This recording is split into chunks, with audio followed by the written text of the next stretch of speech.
بسم اللہ الرحمن الرحیم۔ السلام علیکم میرے پاکستانیوں۔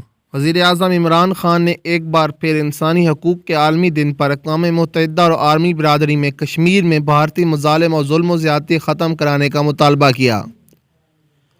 وزیر اعظم عمران خان انسانی حقوق کے عالمی دن پر اپنے پیغام میں کہا کہ ہمیں مساوات کا اور عدل و انصاف کو یکساں طور پر یاد رکھنا ہوگا، اور جو ہمارے نبی کریم صلی اللہ علیہ وآلہ وسلم نے ہمیں 1400 سال پہلے درس دیا، ہمیں اسے یاد رکھنا ہوگا۔ اور مزید معلومات کے مطابق عمران خان صاحب کا کہنا تھا کہ انسانی حقوق اور انصاف کا جو میرے نبی کریم صلی اللہ علیہ وآلہ وسلم نے آخری خطبے میں درس دیا تھا، مجھے ابھی بھی یاد ہے۔